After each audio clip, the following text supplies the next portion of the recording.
ప్రియతం మంతిని, అంజనా బాలాజీ, విజయ్ విక్రాంత్ తదితరులు ప్రధాన పాత్రలో నటించిన చిత్రం నీ దారే నీ కథ. వంశీ దున్నలగడ్డ ఈ చిత్రానికి దర్శకత్వం వహించారు. అన్ని కార్యక్రమాలు పూర్తి చేసుకున్న ఈ చిత్రం జూన్ 14న థియేటర్లలో విడుదలైంది. అయితే ఈ చిత్రం ఎలా ఉందో ఇప్పుడు మనం రివ్యూలో చూద్దాం.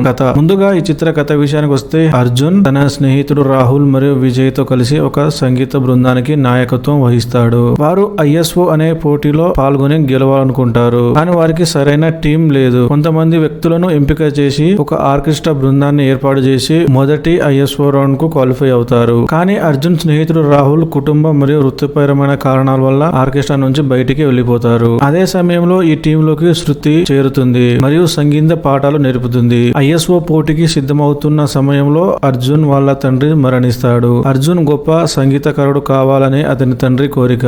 మరి అర్జున్ తన కలను తండ్రి కోరికను నెరవేరుస్తాడా? ISO పోటీలో గెలుస్తారా? ఆ తర్వాత ఏం జరిగింది?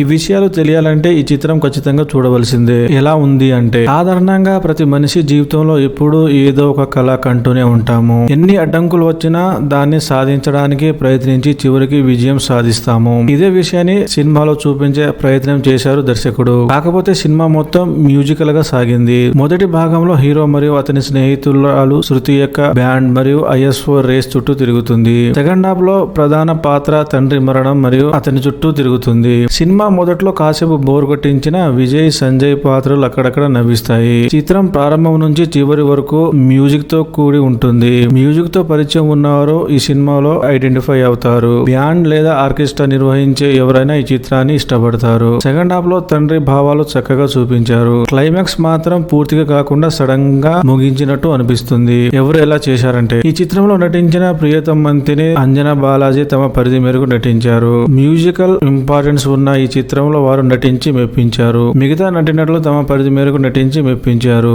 ఇక టెక్నికల్ విషయానికి వస్తే, సినిమాటోగ్రఫీ బాగుంది, నిర్మాణ విలువలు బాగున్నాయి, బ్యాక్గ్రౌండ్ మ్యూజిక్ అక్కడక్కడ బాగుంది, పాటలు అయితే అసలు గుర్తుండవు. చివరి మాట, ఖాళీగా ఉంటే ఒకసారి ట్రై చేయండి.